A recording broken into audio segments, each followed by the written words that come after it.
Some guys will fight for the TV remote like it's the Ark of the Covenant, but won't fight for their families in prayer. We've got men who can bench press 300 pounds, but can't lift their hands in worship. Are we in tune with each other? Because if we're not in tune with each other, then those cracks start to fall and spread into our children. God didn't call men to be passive observers. He called us to be present, prayerful, and purposeful. Silence is not leadership, it's just quieter disobedience. Leadership in your home doesn't mean walking 3 steps ahead of your wife at Target. That's not leadership. Okay, if you're too busy for Christ, then you're putting way too much pressure in other places. The church doesn't need more critics. It doesn't need more couch theologians. It doesn't need more back row commentators. Do my kids see me worship? Do my kids see me serve? Do they see me repent? I remember there were so many times, babe, where I felt like I was at the very bottom of the totem pole. I cared about everybody else and nobody cared about how I felt at the end of the day. The strongest man in the room is the one who can apologize first. Your obedience today builds someone else's future tomorrow. The world doesn't need louder voices. It needs stronger backbones and softer hearts. Welcome back to another episode of Crazy Unbelievable Fate. I am your co-host, Brian Owen, alongside my wife, Kersha. Hi. And today, a little heavier of a topic for just more of the guys-focused aspect of today's podcast. But I want Kersha on here because I want her perspective. So if you're not already actively subscribed and following, please do so. If there's something that's of a golden nugget in here, something that's of insightfulness, forward it along to people. Whatever that word is, insightfulness, sounds good. If it can impact someone, which we pray that it does, please share it. That's how our community continues to grow. Again, we have some exciting things still coming even yet later in the summer and into the fall, summer, whatever it is. Lots of crazy things. But today, anything you want to add before we started? Nope. Nothing you want to say to anybody? Okay, you're good. All right. So today... Better buckle up. Get ready. Correct. Today is geared more towards the men, but it's talking about, today's episode is the remote control leadership crisis. Oof. You're gonna smack around with 2x4s today, huh? Some guys will fight for the TV remote like it's the Ark of the Covenant, but won't fight for their families in prayer. And I love this line. We've got men who can bench press 300 pounds, but can't lift their hands in worship or praise. Ooh. That is pretty powerful. Yep. And I've even heard our pastor talk about it, that the example you set for your children, they're watching the dad. They're watching the husband of the household. And if dad raises his hands in praise and worship, if, they're holding and dating their mother, then that sets a totally different path, different tone in their household. We're really good at grossing our kids out. That is true. Yep. God didn't call men to be passive observers. He called us to be present, prayerful, and purposeful. Prayerful? Prayerful? What did I say? Prayerful? Prayerful? See, that's why she can overlook. Is it playful or prayerful? Could be that too. But First Corinthians 16, 13 to 14, be watchful, stand firm in the faith, act like men, be strong, let all you do be done in love. Ooh, here's a really good tidbit.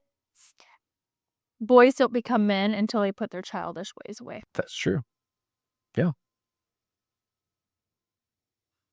And there's a lot of people that think the more toys I have, the better off I'll be. There's all those sayings yeah. And again, there's nothing wrong with those sayings, but are we thanking God for them, or are we doing it because it was on my own accord, which people struggle with? Right. And so we're going to start with kind of the first topic of this, the problem with passive men. And the prime example, it happens right in Genesis. Adam was there too. In Genesis 3:6, she also gave some to her husband who was with her.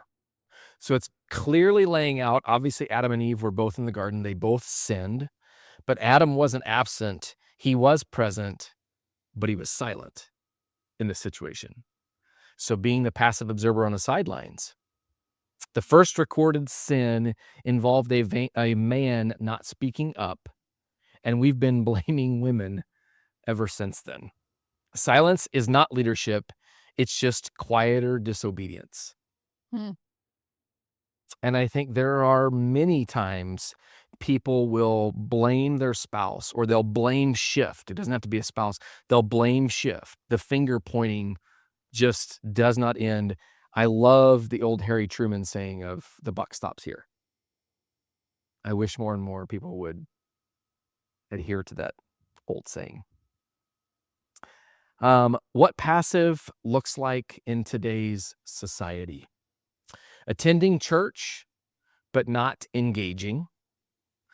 Letting your wife carry the spiritual leadership. Man, I heard a great audio this week about men's shoulders were made to carry the burden.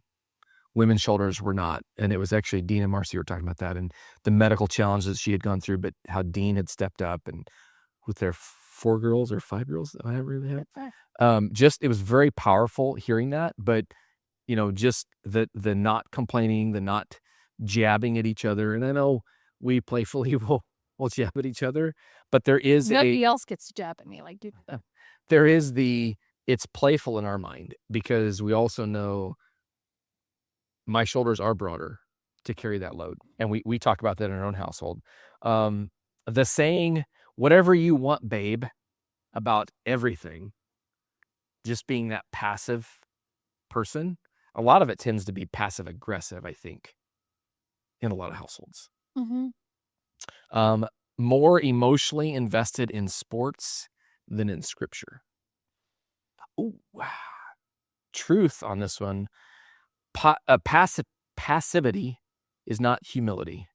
Passivity is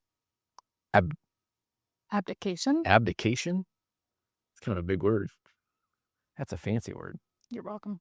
That's why I have her on my side here.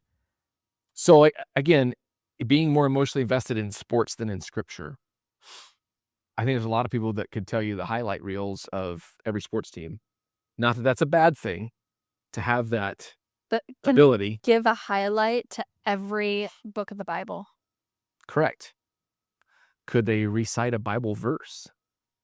I don't know. Yeah. I mean, I think back to when Tim Tebow was playing football, and it was the championship game that Florida was playing in, and he had John 3:16 on his cheekbones. Yeah, but that was the most Googled piece, was that Bible verse, John 3:16, during that championship game. The millions and millions of viewers. And today isn't to condemn anybody. It's just to bring an awareness. Like, where are you? Yeah. And how can you move forward? And are you being a passive-aggressive husband or just a passive husband, a passive leader in the home? What does that look like? Probably should put a disclaimer at the beginning. Probably have to have Chris put a disclaimer on it at the beginning of the episode. Well, don't operate heavy machinery while listening to this episode, something like that. So the second section is, what does stepping up actually look like? Because sometimes people are like, hey, well, I try to do these things, but am I really doing what I could be doing, or should I be doing more? Sometimes we put pressure on ourselves of, I know I should be doing more. Am I doing enough? Am I doing it right? Yeah. How can I do more? Yeah. So what does it look like at home? In Joshua 24:15, as for me and my house, we will serve the Lord. And if we kind of dig into that, Joshua didn't just say, as for my wife and kids, we'll all figure it out. He says, as for me and my house, we will serve the Lord. And I think that can look differently. I mean, there is a vast variety of what that could look like for people. But I think it's just doing something. And these some practical examples, praying out loud at dinner. I mean, even just sitting together for dinner seems to be like a thing of the past, because everybody is going 100 miles an hour. And again, we have been there. We've gone 100 miles an hour plus. And it's like we might eat dinner one day a week together, and that there's a huge disconnect that happens in your household Right. when that time is not spent there. Um, Initiating church attendance. I think on episode we were just recording one a while ago about, you have to act your way into feeling. You can't feel your way into it. There's a lot of times that I think from a woman's perspective, you want me to be that, no, we're doing this. And kind of to lay the law down to a degree because it's, oh, I'm tired, or we've traveled a lot, or we've been really busy. And you just need that head of the household to say, this is what's going to happen. Right. Even though sometimes you don't want to get out of bed either. Is that fair to say? I think for women, we want the man to help make the decisions, Mm-hmm. not to help play the field. Yeah. And we need you in both respects. But oftentimes, well, let me check with my wife on what's on our calendar, rather than, hey, I'm going to put this on my calendar because it's important to me. And I'm going to check with my wife on what I need to cross off.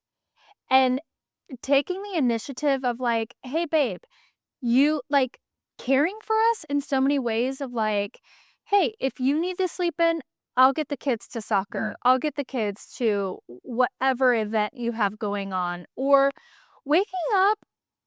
I mean, for me, like serving our love languages is really big.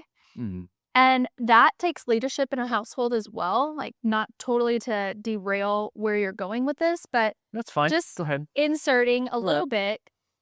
Just along for the ride. That's all. Play to your wife's love language.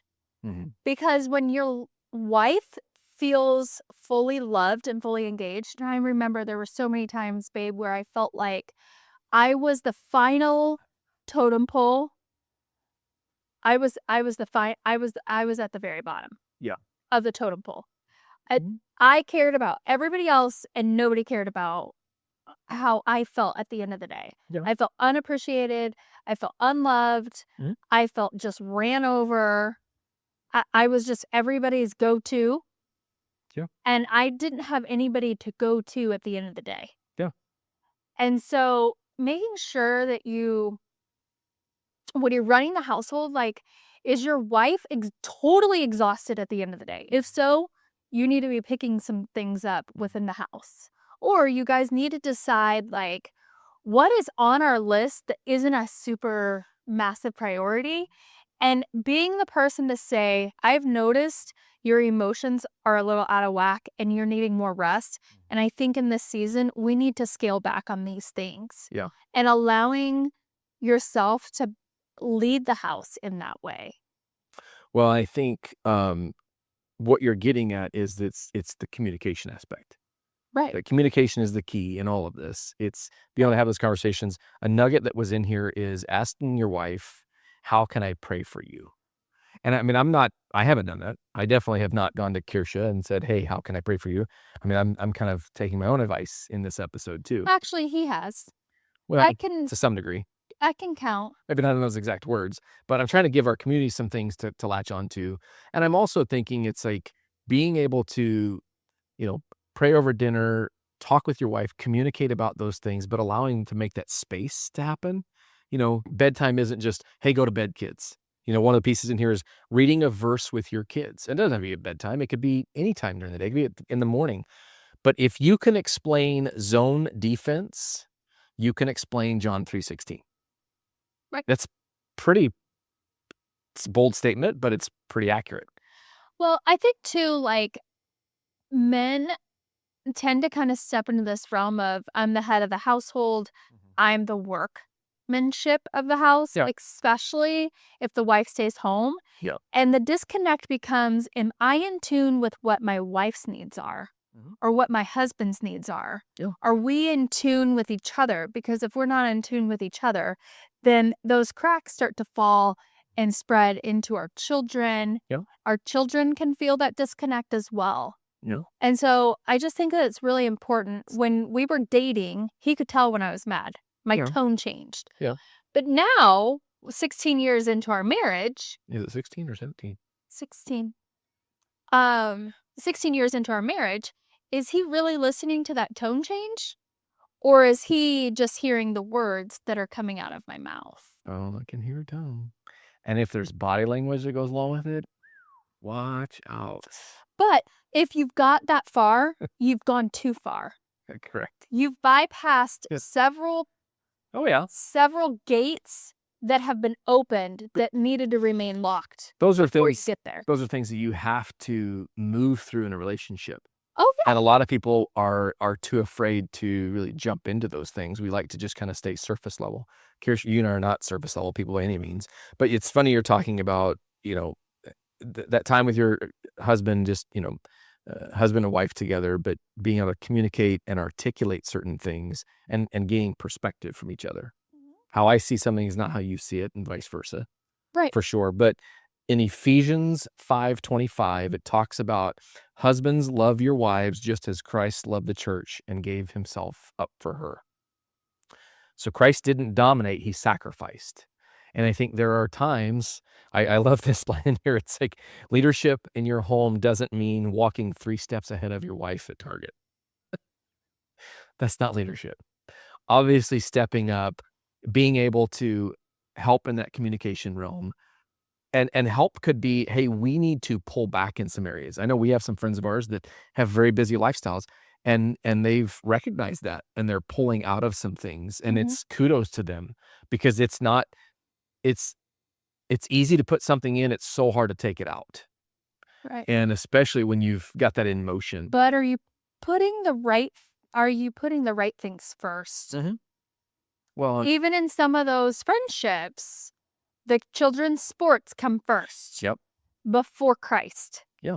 And so that would be a challenge. Yeah. Like, okay, if you're too busy for Christ, then you're putting way too much pressure in other places that you're not really spearheading your house and honoring your house with the Lord first. You're giving God leftovers. Well, and I think, and I'm not condemning them. No. We've totally been there. We've done this. I think listening, which I am not the best at, still something I work on a lot, is listening. God gave us 2 ears and 1 mouth for a reason.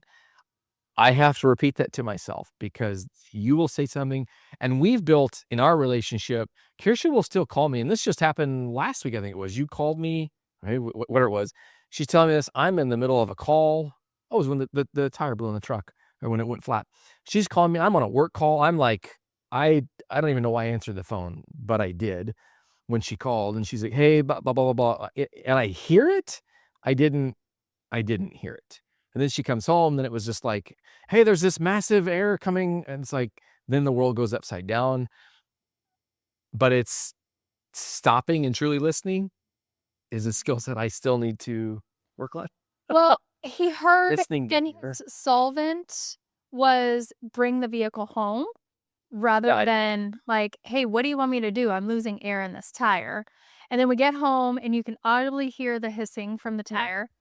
And then it was like, how do we get air back in this tire to then get it to Discount Tires? So then it was like, you know what? And you left. It was like, I was frustrated, but I'm also like, wow, I have a soon-to-be 16-year-old at home. I have our other kids.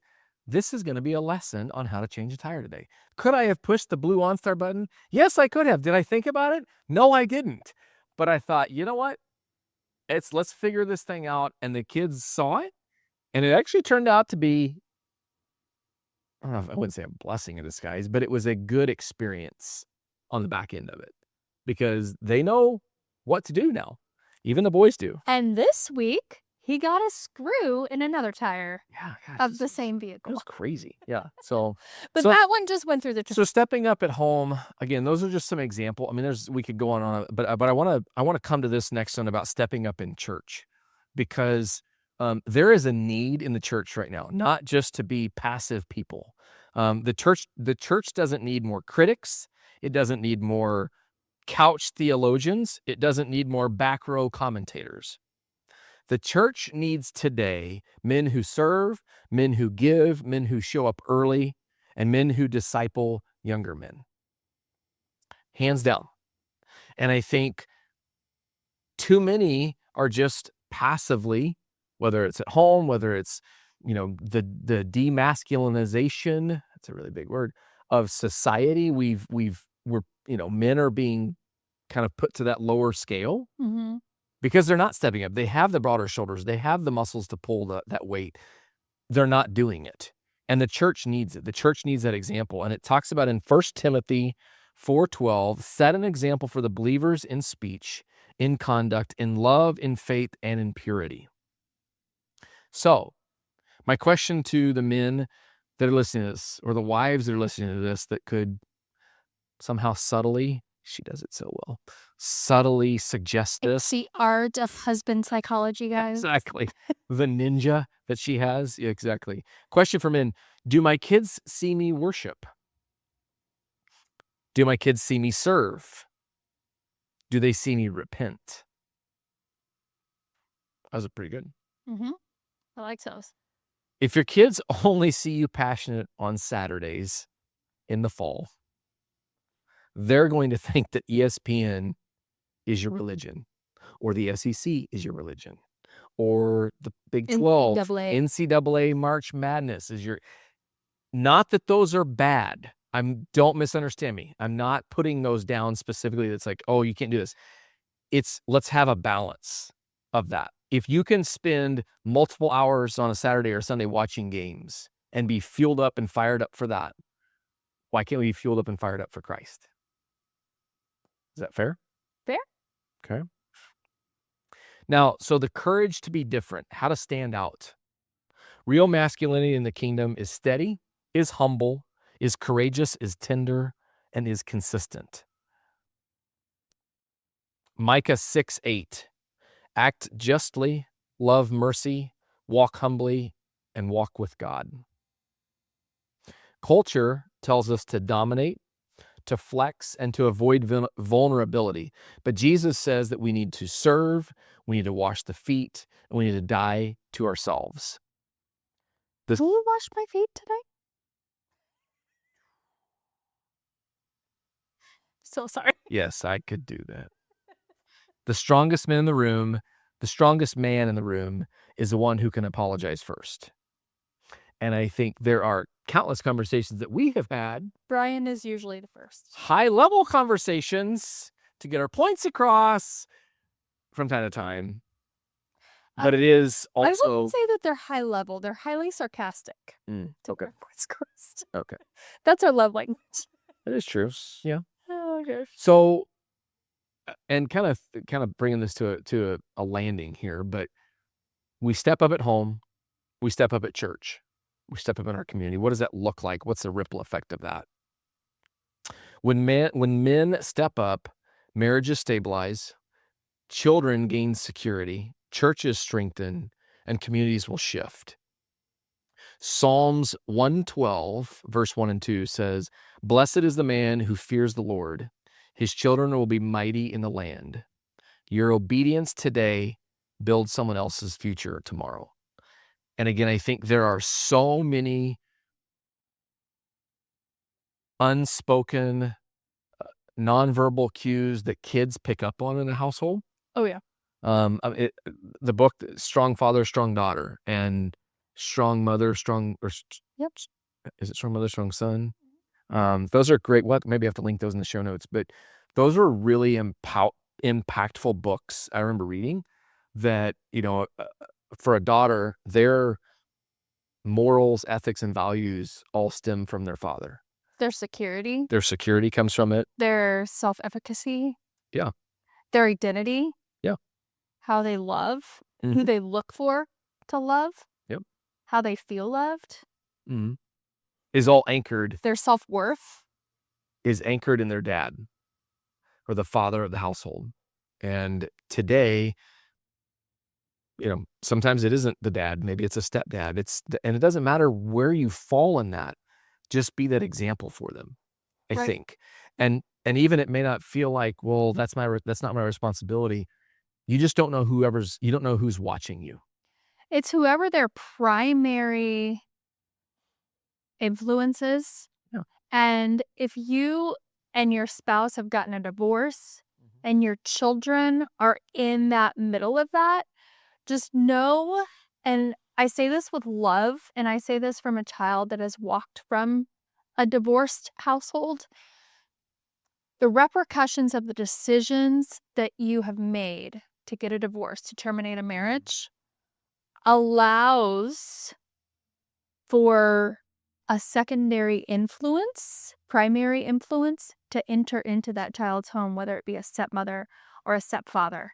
And so that expansion, if you are working together and you have a good relationship with your ex-husband or ex-wife and can have just a really healthy relationship with the stepdad or the stepmom, whichever one you are, what it allows the child to have is stability. And yeah, the child gets two primary influences. They get the mom and the stepmom, the dad and the stepdad. But just know that there are repercussions to the decisions that we all make. Yeah. And sometimes when we're in the heat of the moment of we want a divorce, what does that look like?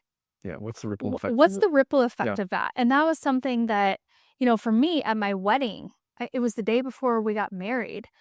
I remember saying this to my father of this is the repercussion for the decisions you made years ago, that you would allow another influence to come into my life as a father. And he didn't like hearing that, but there's just so much truth in that don't